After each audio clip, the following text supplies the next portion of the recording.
Hello and welcome to the Freakin restaurant channel. Today we'll be making Puerto Rican relleno de papa.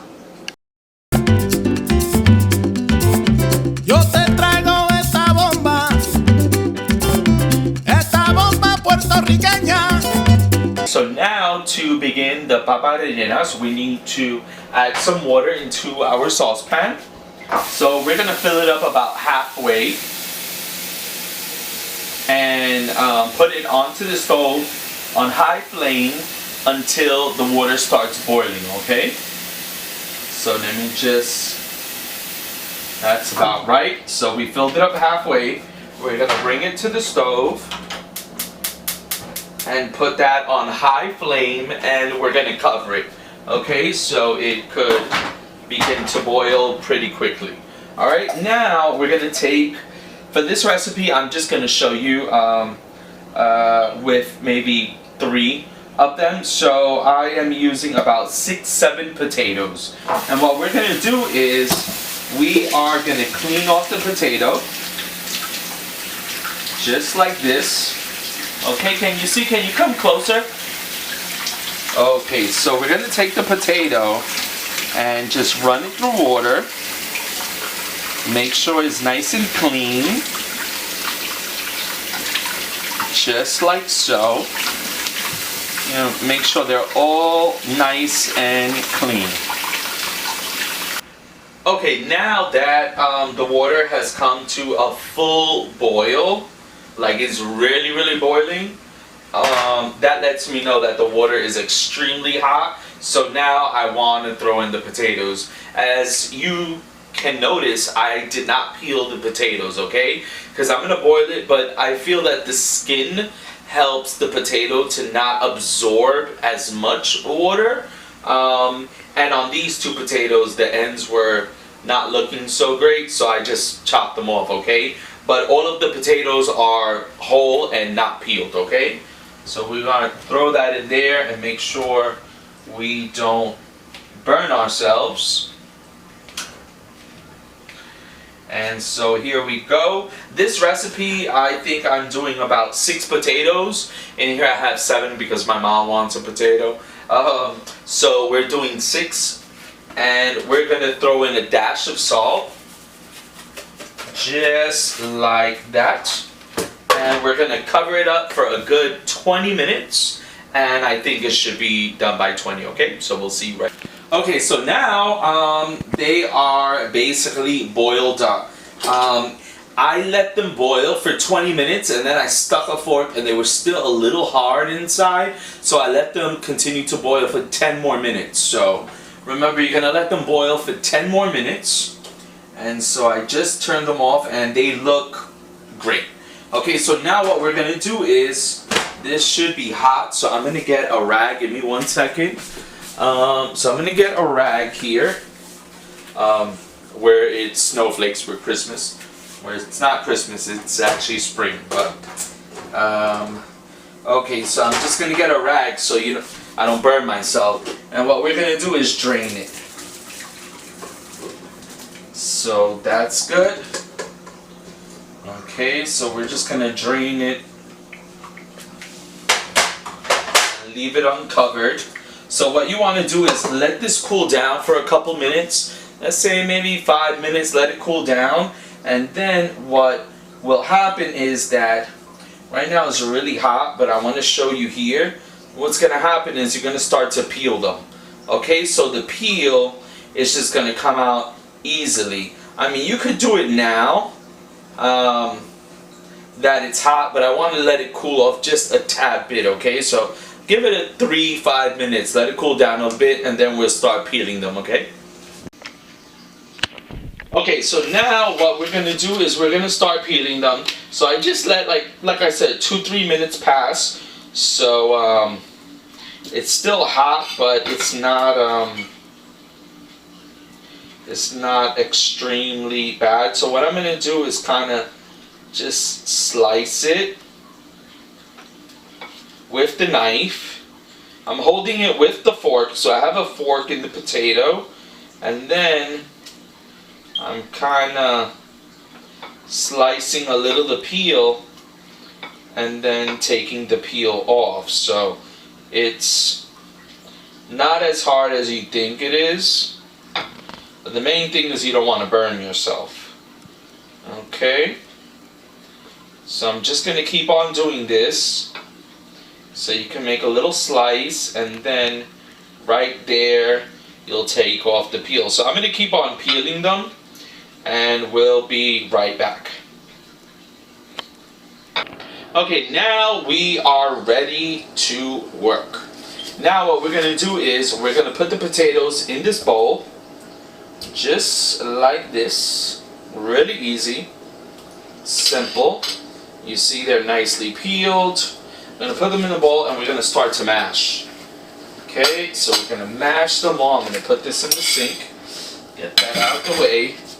And now I want you to come a little closer so you can actually see what we're doing. So we are mashing everything together, just like that. And now this here is about actually this is about 2 tablespoons of melted unsalted butter. Okay, and we're gonna keep on mashing just like this. Very, very easy. And now we're gonna start seasoning the potato. So now we are going to crack an egg. So there we go. That's our egg. We're just gonna shake it up here. There you go. We're gonna add that egg to the mix, just like this, or like so. And get that in there. Now we're gonna add 1 teaspoon of salt. There you go. Actually, another 1.5 teaspoon of salt. A teaspoon, a very thin teaspoon of garlic powder. A very thin teaspoon of onion powder. So it's not going to be heaping. There you go. That was onion powder. It smells so good, that onion powder. And now we're going to take, we're going to take black peppercorn. And we're going to put about 1/2 teaspoon of that. And just work everything nicely together. So you want to mix it all up, just like that. Okay, so now it is time to shake them.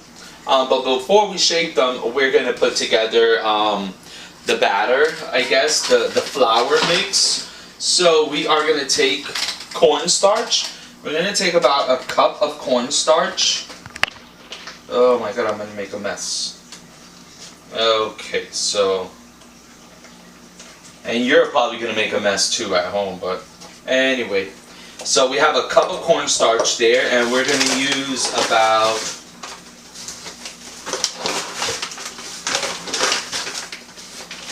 half a cup of flour, or you could even a little less. So I used half, and now I'm going to use this product. So this is called Bihol, I guess that's how you pronounce it. So this is basically for color. So I'm going to use about, this is going to give it a really, really nice color. It also has a bit of taste, but very, very mild taste. So I'm going to use about, I would say, 1 teaspoon of that, okay? That's going to give it a really nice, vibrant color, okay? And then you could either take with your hand and just spin it around. We're not going to use any salt in the flour because remember that the potato, basically we put salt already, so we don't want it to be too salty. And then obviously you're going to need the ground beef to stuff the ball with. Okay, so now basically it's time to assemble the potato balls, or la relleno de papa. So here in this pot, I have filled it up with oil till about halfway of canola oil or whatever oil of preference. So we have that heating up on medium flame while we make the potato balls, okay? So now what we're gonna do is, I'm gonna take a little flour on my hand, don't worry to get a little messy, and just kind of rub it. Okay, and now I'm gonna take some potato ball. You could actually come closer because I want you to really be able to see what I'm doing. And now I am gonna grab about this much. You know, you could make it bigger, you can make it smaller. I think this is a good size. Actually, I'll make them a tiny bit smaller. And basically, the masa is pretty soft. So, you see how beautiful it looks? And now, since we have built the ball or constructed it, now what we're going to do is just kind of poke a hole right through it. And now, excuse me, I'm just going to get a teaspoon, and now I have the ground beef here, which if you don't know how to make ground beef, you could actually watch a video that we have that teaches you how to make it from scratch. So what we're doing is we're stuffing the potato ball with the ground beef, okay? And now what we're gonna do is just we're gonna take it. Don't look at my nasty nail, okay? It's almost getting better. Don't judge. So now we are going to continue to build the ball. You see, you don't want to see any meat, so the meat shouldn't be sticking out, okay? What you see is black pepper. Okay, there we go. And now what we're going to do is we're going to put it into the flour. Okay, so you want to give it a good cover. Make sure it's covered nicely with the flour, so it's gonna look just like this. A beautiful, nice potato ball. Take your time and shape it really pretty, because whoever eats it is gonna appreciate it more than a sloppy, ugly potato ball. Okay, and so what I'm gonna do is now I'm gonna place the ball here till the oil heats up, and time for a second one. So once again, you see the size is not too big, it's not too small. And the butter and the egg allows the potato to bind easily. We're going to do the hole. Okay, just like that, nice hole. We're going to take the teaspoon of the ground beef, put it in there. We're going to take a little bit more. This ground beef tastes amazing. So the ground beef is seasoned, the potato is seasoned. So whoever bites into this is gonna love it. And there you go. You just want to close it all, see?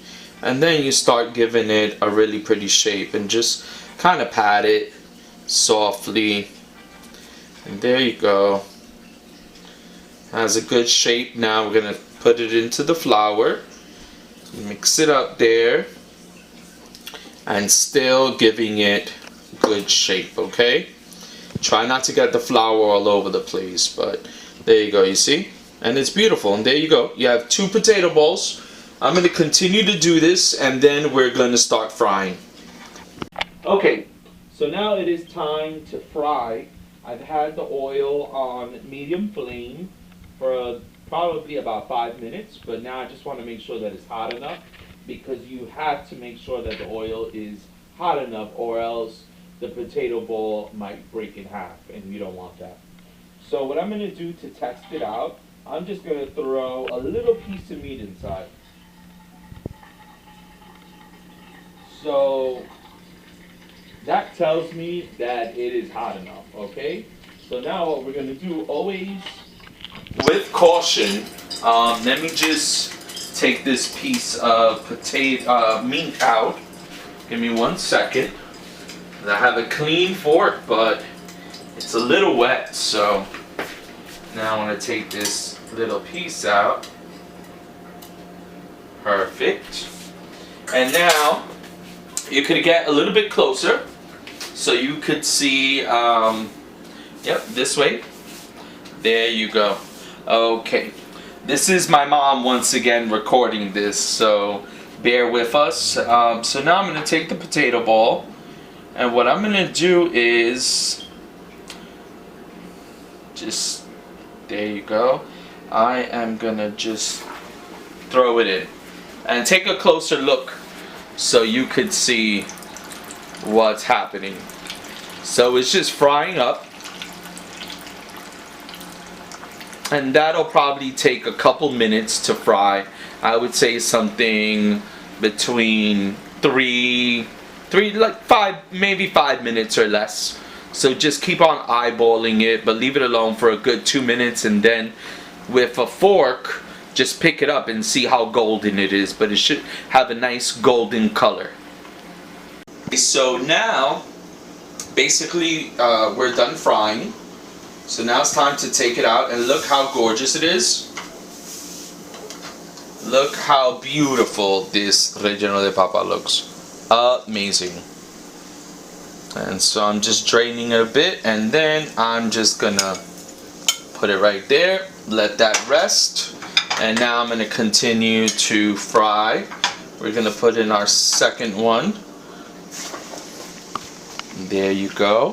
And now I'm going to lower the flame just a tiny bit because I want to make sure that it doesn't burn. But you see it is very hot. Okay?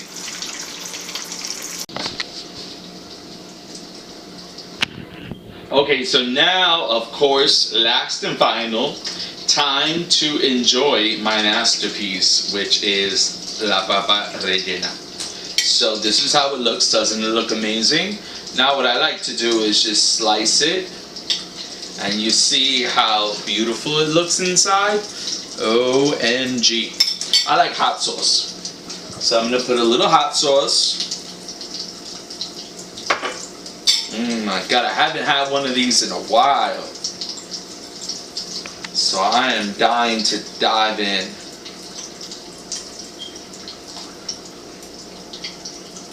My God. Wow, it's the perfect. I have to have another bite.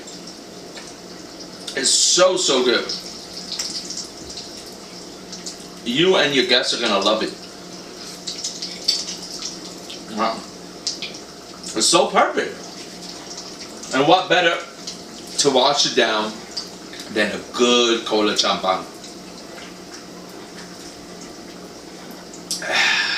Heaven. Thank you so much for watching our videos. Please subscribe if you haven't. Share on your friends' pages, Facebook, Instagram. Visit our website, www.thefreakinrestaurant.com. Remember, spring has begun. We'll be doing festivals all throughout New York City. Check out our website, Facebook. We ship sofrito, pasteles. We love you so much, and we're going to be featuring our mugs in about a week on the website. So I love you so much, and spread love.